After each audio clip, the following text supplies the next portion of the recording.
1945 Germany. द्वितीय विश्व युद्ध का अंतिम महीना। नाजी सेना हार रही थी, लेकिन एक रहस्यमय ट्रेन रात के अंधेरे में पोलैंड के पहाड़ों की ओर जा रही थी। उस ट्रेन में था 300 टन सोना, हीरे, पेंटिंग्स और अनमोल कलाकृतियां। वो ट्रेन एक सुरंग में घुसी और फिर गायब हो गई, कभी नहीं निकली। आज भी कहीं दफन है। लाखों लोगों ने खोजा, कोई नहीं मिला। ये है नाजी गोल्ड ट्रेन का रहस्य। लेकिन ये अकेला खजाना नहीं है। इतिहास में ऐसे दर्जनों खजाने हैं जो गायब हो गए। कुछ समुद्र में डूबे, कुछ जमीन में दफन हुए, कुछ चोरी हो गए। हर एक के पीछे एक कहानी है। हर एक की कीमत अरबों डॉलर है और हर एक आज भी कहीं छिपा है। खजाना शिकारी आज भी इन्हें खोज रहे हैं। कुछ ने अपनी पूरी जिंदगी लगा दी, लेकिन ये खजाने आज तक नहीं मिले। अगर आपको ऐसे ही रहस्यमयी और अनसुनी कहानियां पसंद हैं, तो चैनल को सब्सक्राइब करें, वीडियो को लाइक करें और चलिए शुरू करते हैं की गहराई में उतरना। पहला खजाना, सम्राट अशोक का 9 अनजान पुरुषों का खजाना। सम्राट अशोक ने कलिंग युद्ध में भयानक तबाही देखी। लाखों लोग मरे, खून की नदियां बही। अशोक का हृदय परिवर्तन हो गया। उन्होंने बौद्ध धर्म अपना लिया, लेकिन उनके पास एक समस्या थी। युद्ध के दौरान जो ज्ञान और तकनीक विकसित हुई थी, वो बहुत खतरनाक थी। अगर ये ज्ञान गलत हाथों में पड़ जाए तो मानवता खत्म हो सकती थी। इसलिए अशोक ने एक गुप्त समिति बनाई। 9 अनजान पुरुष, हर एक को एक खास विषय का संपूर्ण ज्ञान दिया गया। प्रचार तकनीक, मनोविज्ञान, सूक्ष्म जीव विज्ञान, धातु विज्ञान, संचार। हर व्यक्ति ने एक गुप्त पुस्तक लिखी। ये पुस्तकें इतनी शक्तिशाली थीं कि दुनिया को बदल सकती थी या नष्ट कर सकती थी। कहानी कहती है कि ये 9 लोग पीढ़ी दर पीढ़ी अपना ज्ञान गुप्त रूप से हस्तांतरित करते रहे। आज भी वो या उनके उत्तराधिकारी कहीं मौजूद हैं। उन 9 पुस्तकों में वो ज्ञान है जो आधुनिक विज्ञान से सदियों आगे है। कुछ इतिहासकार इसे सिर्फ किंवदंती मानते हैं, लेकिन कुछ का मानना है कि ये सच है। अगर ये पुस्तकें सच में मौजूद हैं तो कहाँ हैं? कुछ कहते हैं भारत के किसी गुप्त मंदिर में, कुछ कहते हैं हिमालय की गुफाओं में, कुछ मानते हैं कि वो अभी भी किसी गुप्त समाज के पास सुरक्षित है। इस ज्ञान की कीमत अनमोल है। अगर मिल जाए तो मानव सभ्यता रातों रात बदल सकती है। दूसरा खजाना, यामाशिता का खजाना, फिलीपींस। 1942 से 1945 द्वितीय विश्व युद्ध। जापानी सेना ने पूरे एशिया को लूटा। चीन, इंडोनेशिया, मलेशिया, बर्मा, थाईलैंड, हर जगह से सोना, हीरे, कलाकृतियां, बुद्ध की मूर्तियां चुराई। अनुमान है कि कुल लूट की कीमत आज के समय में लगभग 100 अरब डॉलर से ज्यादा थी। इस ऑपरेशन को कोड नाम दिया गया, गोल्डन लिली। जनरल तोमोयुकी यामाशिता के नेतृत्व में ये खजाना फिलीपींस लाया गया, क्योंकि युद्ध का अंत करीब था। जापान हार रहा था, उन्हें लूट को छिपाना था। फिलीपींस के पहाड़ों, गुफाओं और सुरंगों में इसे दफन किया गया। 175 से ज्यादा छिपाने की जगह बनाई गई। हर जगह में करोड़ों का खजाना था। लेकिन सबसे भयानक बात ये थी, जिन कैदियों और मजदूरों ने ये खजाना दफनाया, उन सभी को मार दिया गया ताकि वे राज न बता सके। कुछ 1970 में एक फिलिपिनो खजाना शिकारी रोजेलियो रोक्सास ने एक सुनहरी बुद्ध मूर्ति खोजी। वजन 1 टन शुद्ध सोना, साथ में हीरों से भरे बक्से। लेकिन तत्कालीन तानाशाह राष्ट्रपति मार्कोस ने सेना भेजकर सब कुछ जब्त कर लिया। आज भी फिलीपींस में हजारों लोग यामाशिता का खजाना खोज रहे हैं। कुछ छोटे खजाने मिले हैं, लेकिन मुख्य भंडार अभी भी गायब है। कुछ लोग मानते हैं कि मार्कोस ने बहुत सारा खजाना निकाल लिया था, लेकिन बाकी वो आज भी कहीं जमीन के नीचे दफन है। तीसरा खजाना, एम्बर रूम, रूस का खोया हुआ कक्ष। 1701 प्रशिया का राजा फ्रेडरिक प्रथम, उन्होंने अपने महल में एक अद्भुत कमरा बनवाया। पूरा कमरा जरा हुआ था एम्बर यानी तृणमणि से। 6 टन एम्बर, सोने की पत्तियां, दर्पण, रत्न, कलाकृतियां। रोशनी में ये कमरा ऐसे चमकता था जैसे आग जल रही हो। इसे दुनिया का 8वां अजूबा कहा जाता था। निर्माण में 10 साल लगे। आज की कीमत लगभग $500 मिलियन। 1716 में इसे उपहार में रूस के जार पीटर को दिया गया। रूस में इसे कैथरीन पैलेस में लगाया गया। 200 साल तक ये कमरा रूसी शाही परिवार का गौरव रहा। लाखों लोग इसे देखने आए। फिर 1941 आया, द्वितीय विश्व युद्ध। जर्मनी ने सोवियत संघ पर हमला किया। नाजी सेना ने कैथरीन पैलेस पर कब्जा कर लिया। उन्होंने एम्बर रूम को टुकड़ों में अलग किया, 27 बक्सों में पैक किया और जर्मनी के कोनिग्सबर्ग शहर ले गए। वहाँ के महल में फिर से लगा दिया गया। 1944 युद्ध का अंत करीब था। मित्र राष्ट्रों की बमबारी शुरू हुई। कोनिग्सबर्ग महल में आग लग गई। कुछ कहते हैं एम्बर रूम आग में जल गया, लेकिन कुछ का मानना है कि नाजी अधिकारियों ने इसे पहले ही कहीं और छिपा दिया था। युद्ध के बाद सोवियत खुफिया एजेंसी ने 50 साल तक खोजा, कुछ नहीं मिला। 2003 में रूस ने एक प्रतिकृति बनवाई, लेकिन असली एम्बर रूम आज भी लापता है। चौथा खजाना, कैप्टन किड का खजाना। समुद्री डाकू की लूट 1645 में स्कॉटलैंड में जन्मे विलियम किड। शुरुआत में वो एक सम्मानित नाविक थे, लेकिन 1695 में उन्हें एक मिशन दिया गया, समुद्री डाकुओं को पकड़ना। लेकिन किस्मत ने पलटी खाई और खुद किड समुद्री डाकू बन गए। 1698 में उन्होंने एक अर्मेनियाई जहाज क्वेडा मर्चेंट को लूटा। उसमें था सोना, चांदी, रेशम और कीमती रत्न। आज की कीमत लगभग $100 मिलियन। लेकिन अब किड मुसीबत में थे। अंग्रेज सरकार उनके पीछे थी। उन्हें पता था कि पकड़े जाएंगे, इसलिए उन्होंने तय किया, खजाना छिपा दो। कहा जाता है कि उन्होंने अपनी लूट अमेरिका के पूर्वी तट पर कहीं 1699 में किड को गिरफ्तार कर लिया गया। उन्हें लंदन ले जाया गया। मुकदमा चला। उन्होंने खजाने की जानकारी देने की पेशकश की, बदले में माफी के लिए, लेकिन सरकार ने इनकार कर दिया। 1701 में उन्हें फांसी दे दी गई। उनके साथ खजाने का राज भी चला गया। लेकिन किड ने अपनी पत्नी को एक नक्शा दिया था, या शायद एक कोडित संदेश। सदियों से लोग उस संदेश को समझने की कोशिश कर रहे हैं, आज भी गायब है। हर साल लोग मेटल डिटेक्टरों के साथ तटों पर खोजते हैं। कुछ पुराने सिक्के मिलते हैं, लेकिन वो बड़ा खजाना जो किड ने छिपाया था, वो आज भी किसी द्वीप पर दफन है। पांचवा खजाना, Oak Island money pit, Canada का शापित खजाना। 1795, Nova Scotia, Canada. Oak Island पर 3 किशोर लड़के घूम रहे थे। उन्होंने एक पेड़ देखा जिसकी एक मोटी टहनी कटी हुई थी, नीचे जमीन धंसी हुई थी। उन्हें लगा यहाँ कुछ दफन है। उन्होंने खोदना शुरू किया। 2 फीट नीचे पत्थर की एक परत मिली, 10 फीट नीचे लकड़ी के लट्ठे, 20 फीट नीचे फिर लट्ठे, 30 फीट पर भी। किसी ने बहुत सावधानी से कुछ छिपाया था, लेकिन लड़कों के पास उपकरण नहीं थे। वे वापस आए, लेकिन ये कहानी फैल गई। 1804 में एक कंपनी बनी, ओक आइलैंड एसोसिएशन। उन्होंने खोदना जारी रखा। 90 फीट की गहराई पर उन्हें एक पत्थर मिला जिस पर अजीब प्रतीक थे। अनुवाद किया गया, 40 फीट नीचे 2 मिलियन पाउंड दफन है, लेकिन 93 फीट पर पानी भर गया। पूरा गड्ढा डूब गया। किसी ने एक चालाक जाल बनाया था। भूमिगत सुरंगें थीं जो समुद्र से जुड़ी थीं। जैसे ही कोई गहराई तक पहुंचता, समुद्र का पानी अंदर आ जाता। 200 साल से ज्यादा समय हो गया। दर्जनों कंपनियां, सैकड़ों लोग, लाखों डॉलर खर्च हुए। 6 लोग मर चुके हैं खुदाई में, लेकिन खजाना नहीं मिला।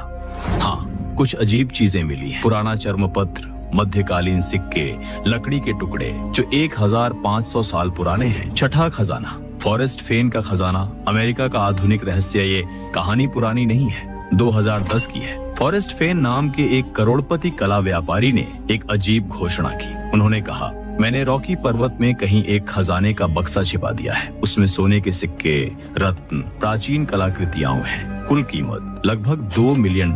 और मैंने एक कविता लिखी है जिसमें 9 संकेत हैं। जो इसे सुलझा ले, खजाना उसका।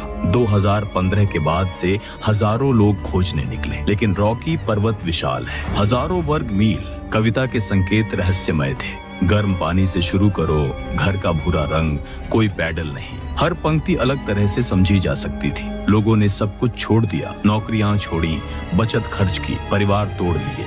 5 लोग खोज में मर गए, खतरनाक इलाकों में चले गए, नदियों में डूबे, पहाड़ों से गिरे। फॉरेस्ट फेन पर दबाव बढ़ा कि वो खोज बंद करवाए, लेकिन उन्होंने इनकार कर दिया। फिर जून 2020 में फेन ने घोषणा की, खजाना मिल गया है। किसी ने खोज लिया, लेकिन उन्होंने खोजने वाले का नाम नहीं बताया, न ही सही स्थान।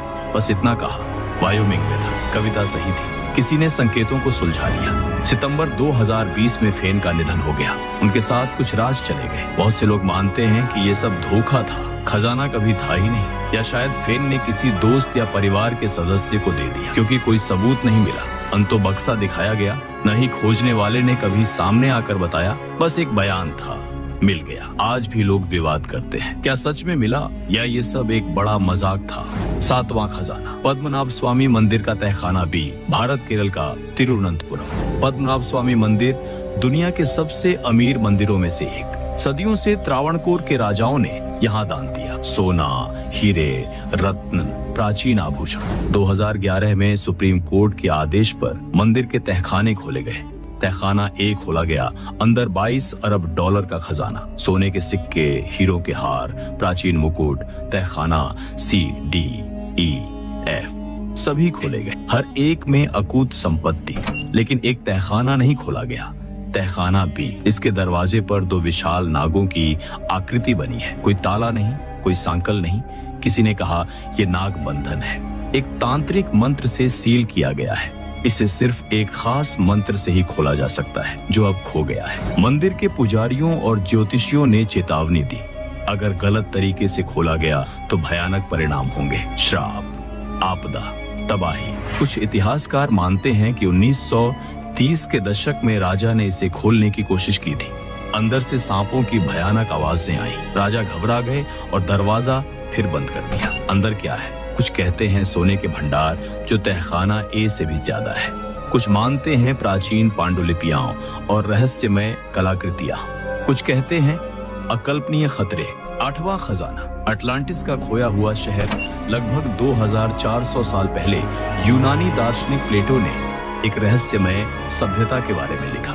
अटलांटिस एक विशाल द्वीप, एक महाशक्तिशाली साम्राज्य, उन्नत तकनीक, सोने और चांदी से भरे महल, समुद्र से लगा एक स्वर्ग। प्लेटो के अनुसार अटलांटिस के लोग बेहद बुद्धिमान और शक्तिशाली थे। उनके पास उन्नत इंजीनियरिंग थी, विशाल बंदरगाह, नहरों की प्रणाली, भव्य मंदिर। लेकिन धीरे धीरे वे घमंडी हो गए। देवताओं ने उन्हें सबक सिखाने का फैसला किया। एक रात में भयानक भूकंप और सुनामी आई। पूरा द्वीप समुद्र में डूब गया। एक दिन में पूरी सभ्यता खत्म हो गई। प्लेटो ने लिखा कि ये घटना 9000 साल पहले हुई थी। लेकिन क्या अटलांटिस सच में था या सिर्फ एक दार्शनिक कहानी? हजारों साल से लोग इसे खोज रहे हैं, हर महाद्वीप में, हर समुद्र में। कुछ कहते हैं अटलांटिस यूनान के सेंटोरिनी द्वीप पर था। 1600 ईसा पूर्व में वहाँ एक विशाल ज्वालामुखी विस्फोट हुआ था, जिसने मिनोअन सभ्यता को नष्ट कर दिया।